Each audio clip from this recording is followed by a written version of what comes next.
I'm not totally sure if this counts as a horror story, but I figured I'd share it since it was all pretty unpleasant. So I've been curious about the game for a while and decided to try playing. I found a group pretty quickly and was excited to play, but when we were starting, it turned out to just be a bunch of guys shouting and talking over each other. I'm a pretty quiet girl, so it was hard to say anything. On top of that, it was my first time playing, but they still expected me to know everything.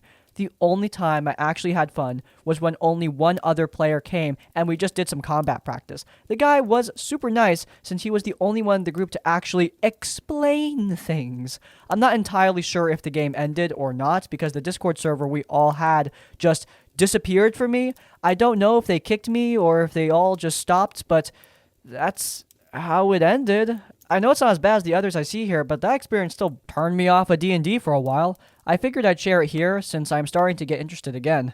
Wish me luck, I guess. There is a lot of rolling dice in D&D. I suppose it's only appropriate that looking for a game online can sometimes feel like you're rolling an IRL dice for whether or not you're going to get a good group. Look, I'm sure eventually you're going to find someone great to play with. These people just weren't it. I mean, come on. No one who's new to the game is going to perfectly know all the rules. I've been playing for years now, and I still have to look up how grapple works every damn time.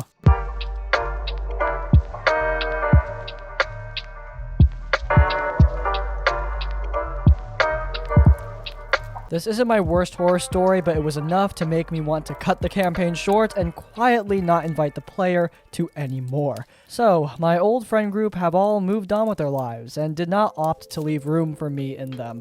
That stung, but I get it. We're not kids anymore. It's harder to keep doing the same things the older you get. Sometimes. My campaign was written for these people, but I wasn't ready to give up on the hobby yet. To my local game store, I went. I found a new crop of players who are still playing Pathfinder 1st Edition. I don't own any Pathfinder 2nd Edition books, and I've never really cared for 5e, so my options were limited for players. Of course, these folks were welcome at my table, so let's call them Todd, Janet, and Rick.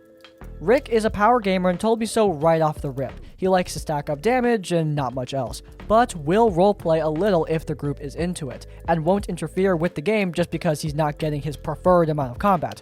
Honestly, a-okay so far. I knew what to expect, and he was not lying. He sometimes looked bored during dialogue, but he was overall very patient and did not mess with the vibes. Janet is my favorite sort. Her choices in character generation are all in service to the role she has decided to play. She offered me all sorts of backstory to weave into the world and jumped on every hook I put in front of her.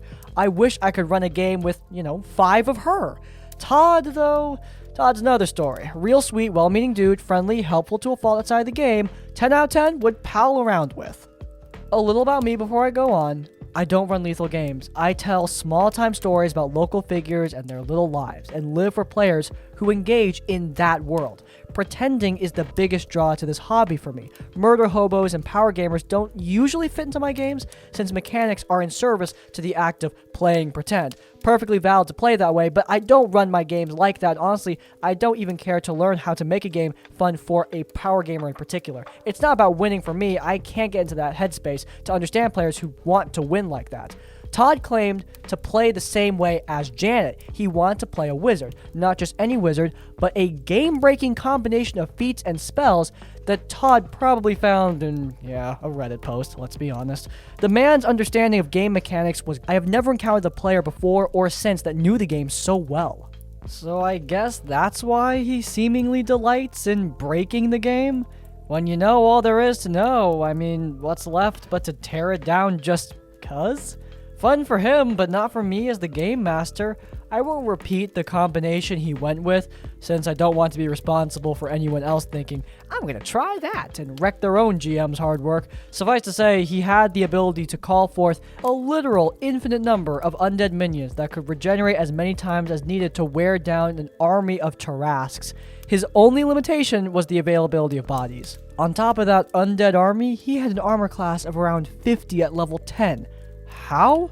Well, I should have just house ruled and told him no, but it was legit.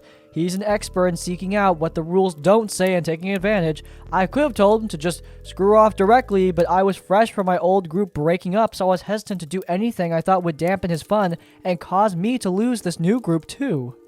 Some of his exploits are listed below, summoning and subjugating genies just to bypass huge blocks of content, including the entirety of Janet's character arc, holding the party up for 90 in-game days to gather the resources to build a clockwork golem with enough power to flatten anything I threw at the party. I had to either watch him curb stomp everything himself or scale the encounters for him specifically, so the beasties way outclassed the rest of the party, releasing every clearly evil thing the party came across from captivity when applicable, generating a near TPK more than once because the scary demon looked friendly, trying to capture a boss monster's soul so we could force it to reincarnate and then torture it repeatedly while the party just waits for him to stop. In ethereal form, stripping the clothes off of his own sleeping body and... Whoa! Whoa! Hold up! Whoa! Boy, that escalated quickly. I mean, that really got out of hand fast. Anyway, the party all screamed for him to stop and let them get on with the narrative. He cast Feeble Mind on a party member. When asked why he was doing anything at a given moment, he would say, "My wizard is stupid. He doesn't know this is a bad idea." His intelligence and wisdom were 22 and 16 respectively. Every problem had a complicated solution that took 20 minutes or more to explain. I asked him multiple times in private to stop clogging up the game by making me sift through the rulebook for half the time. Just cast your spell and move on with the encounter every single session. When it was his turn in combat, he started rattling off a list of rules interactions with the same energy as Bubble Bass giving his sandwich order to Squidward. If I ever questioned him, he got irritated. If I ever had any consequences to his antics, he got mad. Like when he tried to subjugate that genie, failed. He threatened the genie, got upset when the genie refused to grant him any wishes, etc. If I ever outright told him I couldn't allow something because it was unfair to another player, or it was just too crazy, he got mad. If I ever suggested a less game-breaking course of action that doesn't waste tons of time, he got annoyed.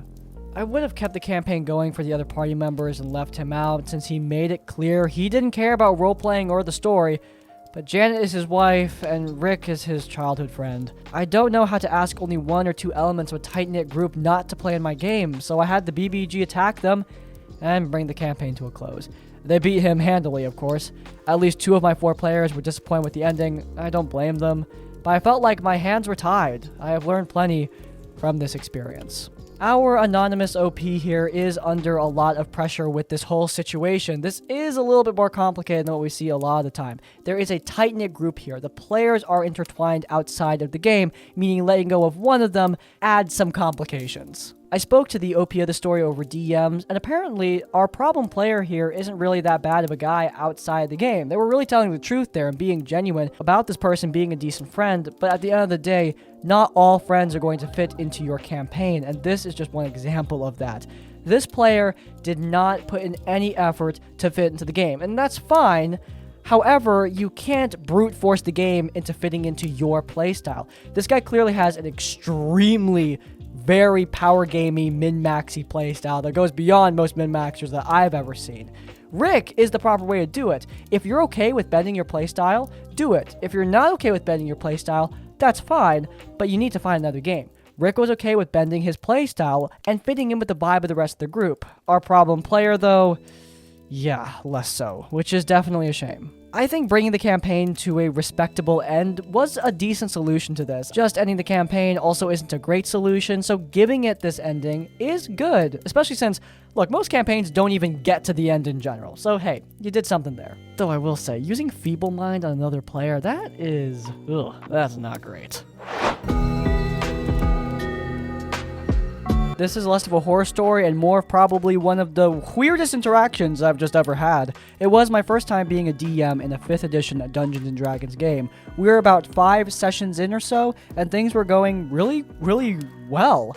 I was a little slow on some things, but my players were more than understanding, as they were all my friends, and they were having a fun time. After we ended the 5th session, one of my players approached me telling me he was talking about our campaign with a friend of his. His friend was really interested in playing and was complaining that in his group he was a forever DM and really wanted to be a player again. My friend asked if he could join, and I said I would think about it. I ended up playing some video games with this guy, we'll just call him Druid, to get to know him and talk about the campaign. He was super nice, seemed like a good fit, and so I held his session 0 with his level 5 character and invited him to our next session at the time, which was around the 7th. All was well with the first session he was in. He fit in super well, he was really charismatic and funny, and my players loved his goofy druid he made. Then, session 8 came around. During it, he ended up using his wild shape twice in a single turn of combat.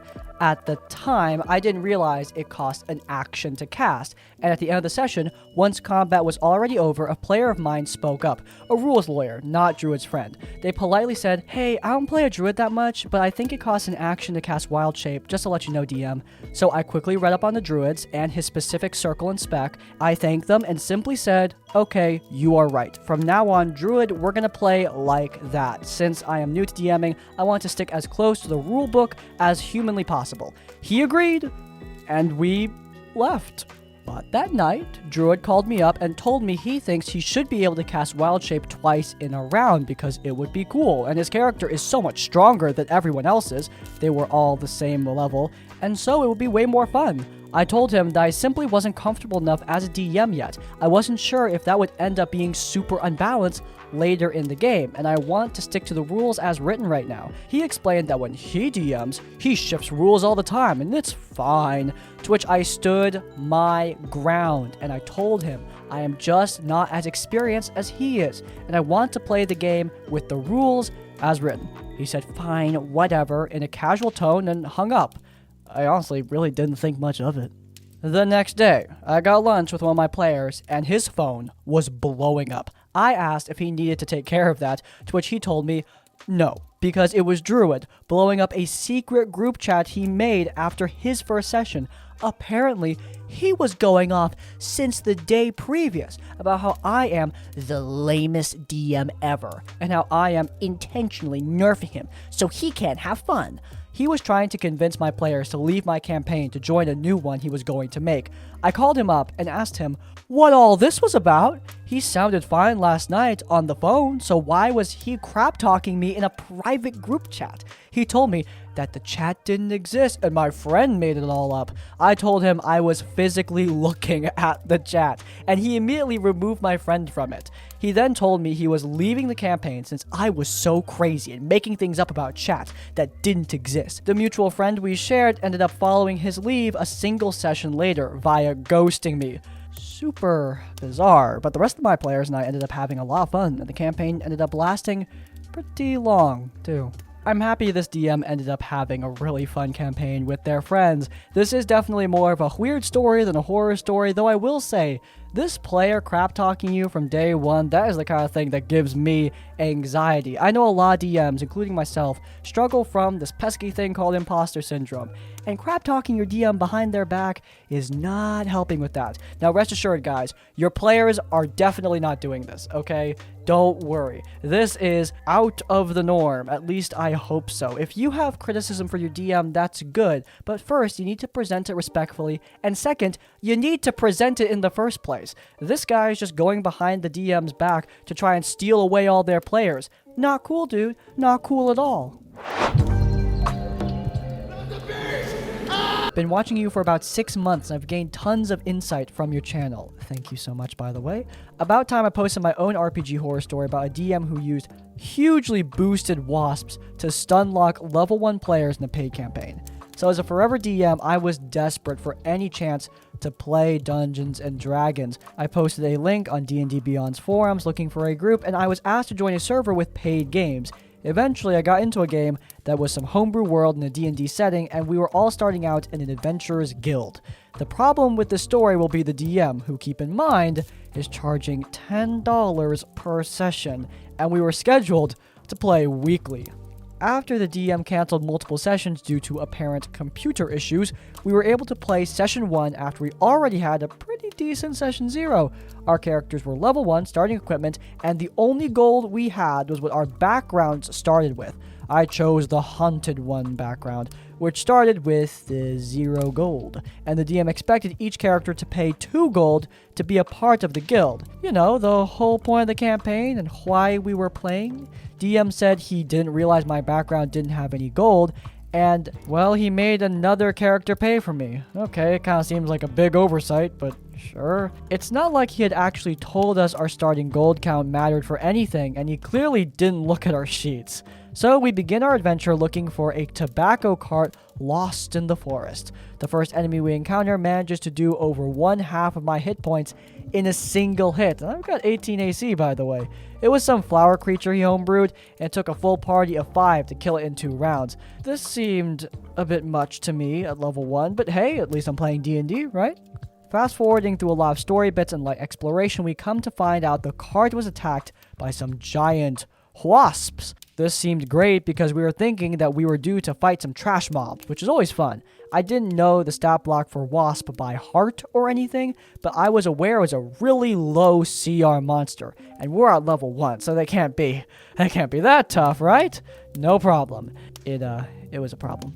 These wasps were destroying us. They were not only not being hit by attack rolls ranging from 11 to 15, but these wasps also could 2-tap us to saving throws, paralyze us with venom, or crystallize us with honey, causing us not to be able to move or attack. Know that these roided out bees were swarming us, and we had to fight as many as 8 at the same time. Barely anyone but the fighter could land a hit since we needed a 16 to just touch them. Even then, it took about 3 attacks to kill just one. Almost the entire party spent the session being downed, watching the fighter filleting to stay alive. You know what a malapropism is?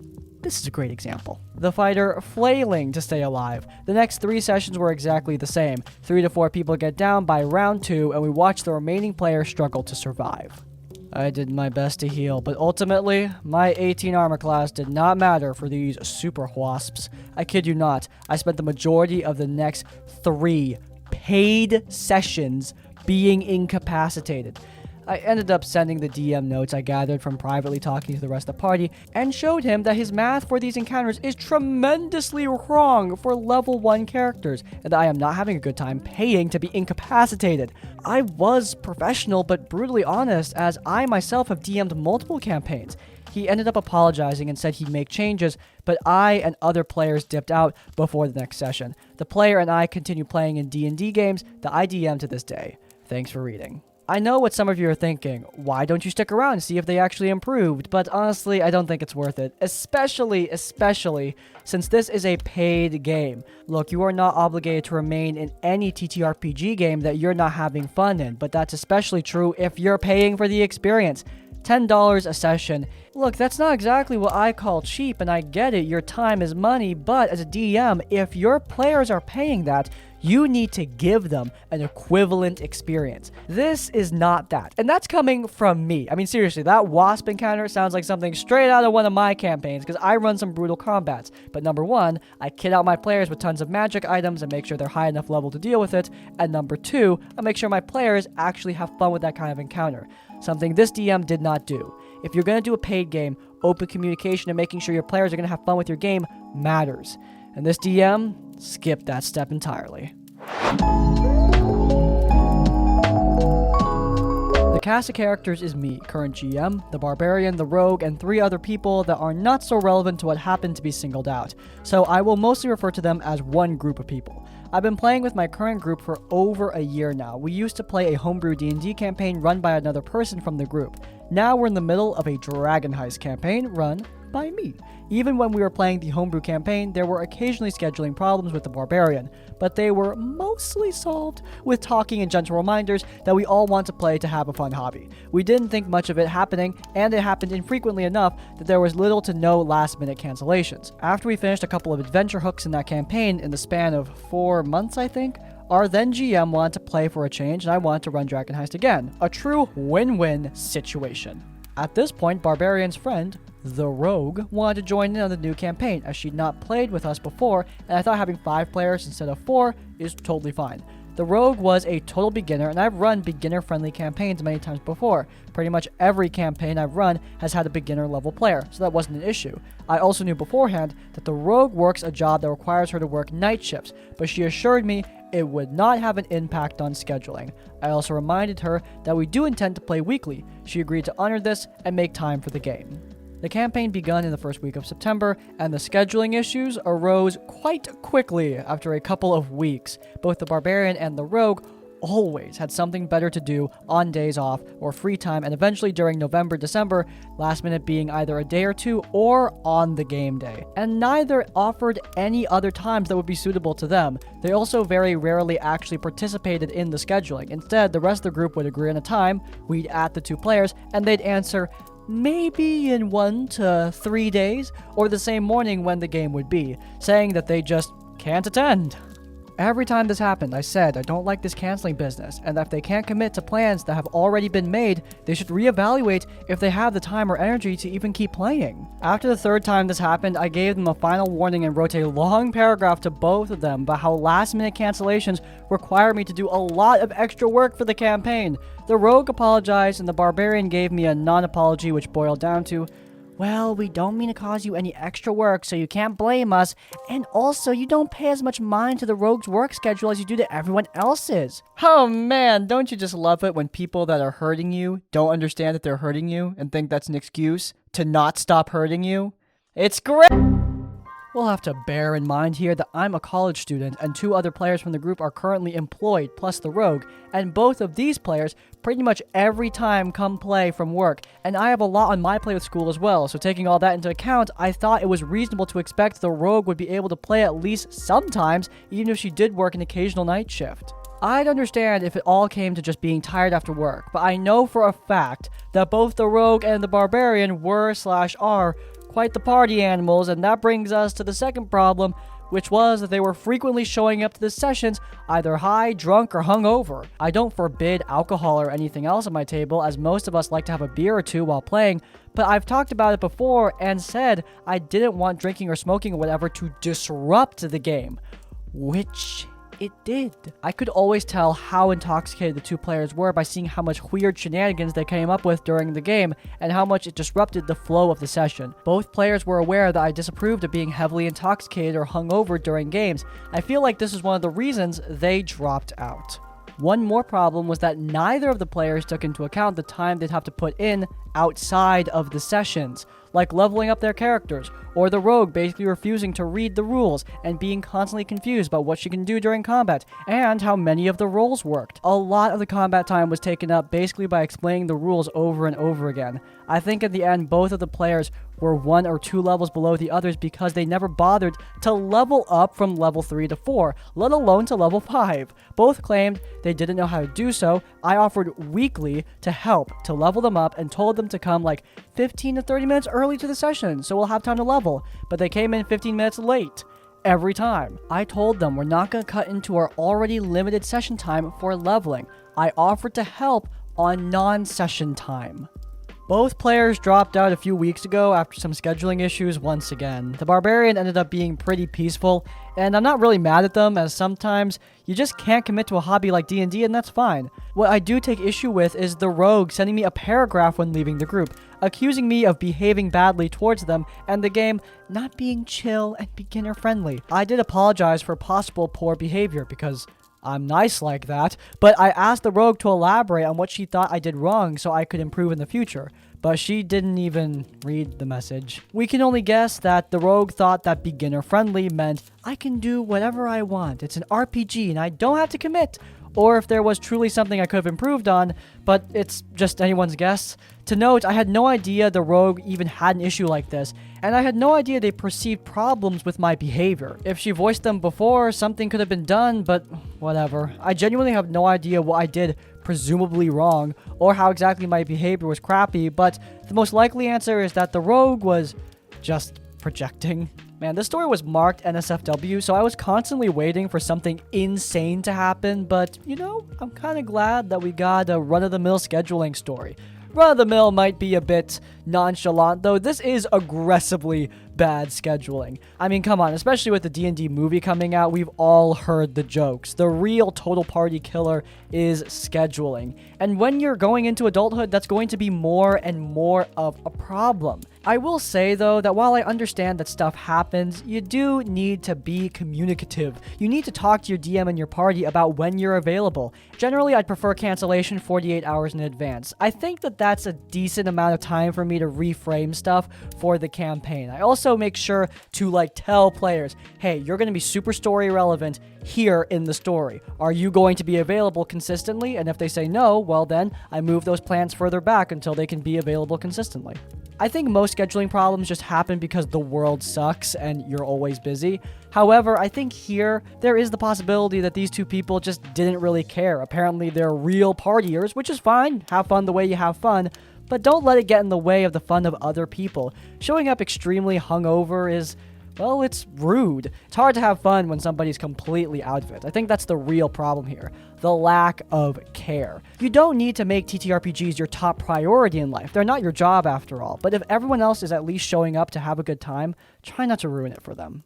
Alright, and that's going to be it for today's episode of RPG Horror Stories. If you guys enjoyed, then please do leave a like. If you want to see more of our content, then you can check out our Q&Play series where I answer your questions in a rambly unscripted format while playing some video games. And while you're there in the cards, subscribe to Crispy's Tavern to get more of our content as it comes out. And finally, if you want to leave your own stories or thoughts, go down in the comments down below. If you want to send a story directly to me, there is an email linked in the description for you to use. You can send your stories right to that inbox for a chance to appear in one of these videos. But with that being said, in essence, like, comment, subscribe. I'll see you all next time. Farewell.